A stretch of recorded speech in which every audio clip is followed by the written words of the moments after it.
নমস্কার, কেমন আছেন সবাই? আশা করি সকলেই ভালো আছেন। দুর্গাপুজো নিশ্চয়ই সকলেই খুব ভালোভাবে কাটিয়েছেন। এই দুর্গাপুজোর জন্য মাঝখানে আমি আর আলাদা করে কোনো গল্প আনিনি। কারণ আমি জানতাম যে এই সময়টা সকলেই প্যান্ডেলে গিয়ে ঘুরবেন, মায়ের দর্শন করবেন, বিভিন্ন থিম দর্শন করবেন, দেখবেন এবং সেগুলোকে এনজয় করবেন নিজের পরিবার, বন্ধু-বান্ধবদের সঙ্গে। তাই আপনাদের আমি জানাইনি। আর এই সুযোগে সত্যি কথা বলতে আমিও একটু প্যান্ডেল দেখে নিয়েছি। তো বা এই বা সমস্ত কর্মকাণ্ডের মধ্যেই আরকি দুর্গাপুজো তো কেটে গেছে আমি জানি। আর তার জন্য আজকে থেকে আমি নতুন করে আবার গল্প আনা শুরু করলাম। কিন্তু আজকের গল্প আনার আগে আপনাদের জানিয়ে রাখবো যে দুর্গাপুজোর সময় আমিও যে সমস্ত মণ্ডপে গিয়েছিলাম সেই মণ্ডপগুলোর ছবি করে ভিডিও করে আমি আপলোড করেছিলাম আমার এই ছোট্ট ইউটিউব চ্যানেলটিতে। যদি আপনারা না দেখে থাকেন শর্টস সেকশনে গিয়ে সেখানে আপনারা দেখে নিতে পারেন যে সেখান থেকে মানে যে সমস্ত প্যান্ডেল হয়তো আপনারা দেখেননি সেগুলো দেখে নিতে পারেন। বিশেষ করে আমি যেগুলোতে গেছি তা ছিল দক্ষিণ কলকাতার বিভিন্ন পুজো মণ্ডপগুলো। সেখানে আপনারা যদি না গিয়ে থাকেন একবার দেখে নিতে পারেন শর্টস গুলো এবং জানাতে পারেন কেমন লাগলো। যাক, আজকের গল্প শুরু করি। তো আজকের গল্প যেটা হবে, আজকের গল্প সুদর্শন চক্রকে নিয়ে। সুদর্শন চক্র যা ভগবান বিষ্ণুর হাতে থাকে এবং যে সুদর্শন চক্র আমরা সকলেই জানি যে অত্যন্ত শক্তিশালী, অত্যন্ত পাওয়ারফুল বলে পরিচিত। কিন্তু সুদর্শন চক্র এসেছিল কোথা থেকে? বড় প্রশ্ন। অনেকেই জানেন, অনেকেই জানেন না। কারণ সুদর্শন চক্রকে নিয়ে বিভিন্ন গল্প রয়েছে, কিন্তু সেই গল্পগুলোর মধ্যে এই গল্পটা একেবারেই চর্চার মধ্যে থাকে না। তাই এই গল্পটা আপনাদের জানাবো, তার সঙ্গে আরো একটি গল্প জানাবো সুদর্শন চক্রকে নিয়ে। তো এই যে সুদর্শন চক্রের জন্ম কিভাবে হয়েছিল? আসলে অসুরদের যে অত্যাচার, সেই অত্যাচারে বারবার আমরা জানি যে দেবতারা অতিষ্ঠ হয়ে উঠেছিলেন এবং বারবার ইন্দ্রলোকে আক্রমণ হওয়ার পর ইন্দ্রদেব, সূর্যদেব, বরুণদেব প্রত্যেক দেবতা আর কি ছুটে যেতেন ভগবান ব্রহ্মার কাছে বা বিষ্ণুর কাছে বা মহাদেবের কাছে তারা যেতেন হেল্পের জন্য, সাহায্যের জন্য। এবার এই যে তারা যেতেন, আহ, এই বারবার যেতে যেতে একটা সময় দেখা গেল যে বিষ্ণুর যে বিভিন্ন অস্ত্র সেই অস্ত্রগুলো আর কাজ করছে না অসুরদের ওপর। তখন ভগবান বিষ্ণু কি করেছিলেন? ভগবান বিষ্ণু সোজা ছুটে গেছিলেন কৈলাস পর্বতে, যেখানে তার আরাধ্য দেবতা ভগবান শিব মানে দেবাদিদেব মহাদেব থাকেন। কিন্তু সেখানে গিয়ে তিনি দেখলেন যে মহাদেব সেখানে ধ্যানমগ্ন। এবার মহাদেবের ধ্যান ভাঙানো তো সম্ভব নয়। কি করা যায়? তিনি মানে কথা না বলে কাজ করলেন। কি কাজ? সরাসরি বসে গেলেন ধ্যানে। মানে মহাদেবের পুজো করতে বসে গেলেন এবং মহাদেবকে তুষ্ট করতে, মহাদেব থেকে বর প্রাপ্ত করতে তিনি 1000 পদ্ম দিয়ে ভগবান শিবের মানে দেবাদেবের পুজো করেছিলেন।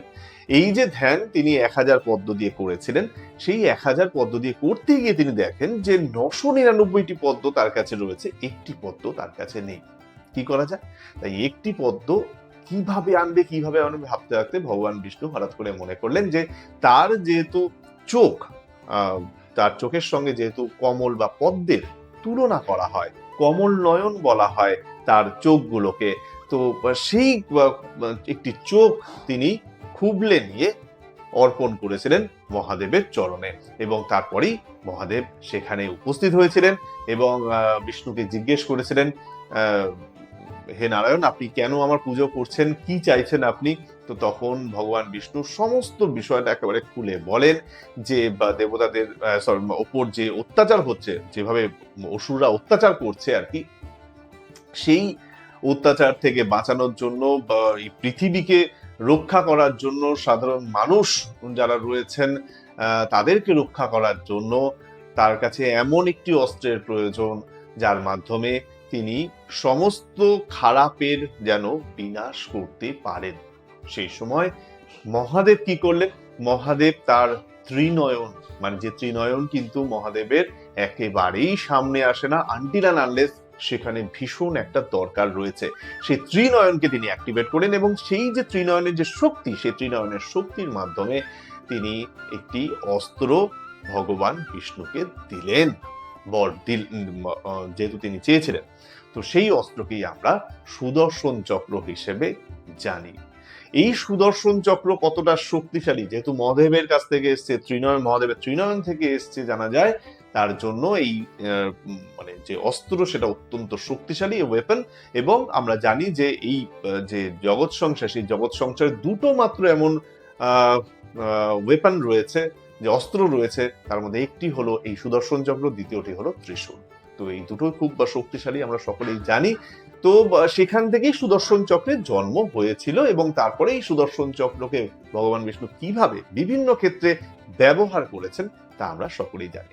কিন্তু সুদর্শন চক্রের একবার ভীষণ অহংকার হয়ে গেছিল, যেহেতু তাকে অত্যন্ত শক্তিশালী একটি অস্ত্র বলে গণ্য করা হতো, এবং যে কোনো ক্ষেত্রে তিনি চলে যেতেন ভগবান বিষ্ণুর আদেশের পর, এবং সেখানে গিয়ে কিন্তু তিনি বিনাশ করতেন সেই সমস্ত খারাপ জিনিসের যা প্রয়োজন ছিল না। তো তার প্রচন্ড অহংকার হয়ে গেছিল, এবং সেই অহংকার যখন তার হয়ে যায়, সেই অহংকার থেকে যখন ভগবান বিষ্ণু বুঝতে পারলেন, তখন কি করবেন, যে তিনি তো মোস্ট পাওয়ারফুল বলা হতো তাকে। একই সঙ্গেই অহংকার হয়েছিল হচ্ছে গরুর দেব কে ছিলেন? গরুর দেব ছিলেন হচ্ছে ভগবান বিষ্ণুর বাহন। তো এই দুজনেই প্রচন্ড অহংকার হয়ে গেছিল যে কে বেশি পাওয়ারফুল। দুজনেই গেছিলেন ভগবান বিষ্ণুর কাছে, এবং সেই সময় ভগবান বিষ্ণু কি করেছিলেন, ভগবান বিষ্ণু গরুর দেবকে বলেছিলেন, ঠিক আছে তুমি একটা কাজ করো, যদিও তোমরা দুজনেই খুব মানে সমানভাবে শক্তিশালী নিজ নিজ ক্ষেত্রে, কিন্তু তারা মানতে রাজি ছিলেন না, যেহেতু তাই ভগবান বিষ্ণু বলেছিলেন, গরুর দেবকে আদেশ করেছিলেন যে তিনি যেন হনুমানকে ডেকে আনেন, বলেন যে তাকে ডাকছি। তো গুরুদেব ভেবেছিলেন যে এটা আমার কি এমন কাজ, যাই গিয়ে সব করে ডেকে নিয়ে চলে আসি। তো তিনি গেছিলেন ডাকতে, এবং অন্যদিকে হচ্ছে সুদর্শন চক্র, যা বৈকুণ্ঠ লোকের মানে গার্ড হিসেবে পরিচিত ছিল। তো সেই সুদর্শন চক্র সকলকে তো ভিতরে আসতে দিতেন না। তো গুরুদেব যখন ডাকতে গেলেন, গিয়ে দেখলেন যে হনুমানজি ধ্যান করছিলেন। তার আরাধ্যদেব ভগবান শ্রী রামচন্দ্রের ধ্যান করছিলেন। তো সেই ধ্যান করার সময় তিনি গুরুদেব যখন গিয়ে বললেন যে আপনাকে ভগবান বিষ্ণু ডেকেছেন, তো তখন হনুমানজি বলেছিলেন যে ঠিক আছে গুরুদেব, আপনি যান, আমি যাচ্ছি। তো তখন গুরুদেব ভাবলেন যে হনুমানজির বয়স হয়ে গেছে, একটু দাঁড়িয়ে না হয় তাকে পিঠে চড়িয়ে নিয়ে যাই। তো তখন হনুমানজি বললেন যে না না, কোনো প্রয়োজন নেই, আপনি যান, আমি পৌঁছচ্ছি, আপনি গিয়ে বলুন যে আমি আসছি একটু ধ্যান সেরে। তো তখন গুরুদেব আবার চলে গেলেন। কিন্তু গুরুদেব গিয়ে দেখলেন যে হনুমানজি তার যাওয়ার আগেই ভগবান বিষ্ণুর কাছে পৌঁছে গেছে। কিন্তু সেখানে গিয়ে শুধু তা নয়, তার সঙ্গে তিনি ভেবে অবাক হলেন যে এটা কি করে সম্ভব হলো, তিনি যে ফাস্টেস্ট, তিনি যে কোনো জায়গায় এমন চুটকিতে যে কোনো জায়গায় চলে যেতে পারেন সবার আগে।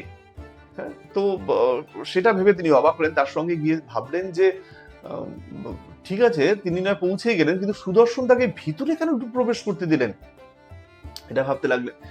তো তখন গিয়ে জানা যায় আর কি, মানে ভগবান বিষ্ণু তাকে বলেন যে বুঝলে তো গরুর কে বেশি শক্তিশালী। তো মানে হনুমানজির বয়স হওয়া সত্ত্বেও যে কিভাবে ভগবান বিষ্ণুর কাছে পৌঁছে গেছিলেন তা সবার আগে, সেটা দেখার পরেই গুরুদেব আর কি বুঝতে পেরেছেন যে তিনি ফাস্টেস্ট হতে পারে না, তার জায়গায় অন্য কেউ রয়েছে। তার অহংকার ভাঙে সেটার পরে।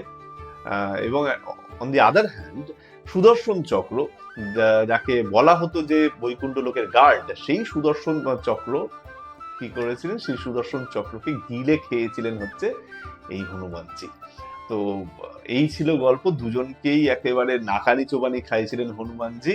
তো সুদর্শন চক্রকে নিয়ে এই দুটো গল্প আপনাদের সামনে আমি তুলে ধরলাম। কেমন লাগলো জানাতে ভুলবেন না।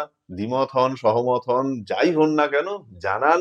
এবং যদি স্পেসিফিক্যালি কোনো গল্প শুনতে চান, তাহলে সেটাও কিন্তু জানাতে ভুলবেন না। আমি আমার রিসার্চের মাধ্যমে যতটুকু রিসার্চ আমি করি, তার ভিত্তিতেই কিন্তু গল্পগুলো আপনাদের সামনে তুলে ধরি।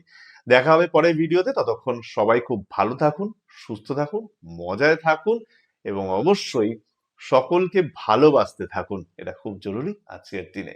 ধন্যবাদ, নমস্কার, দেখা হচ্ছে পরের ভিডিওতে।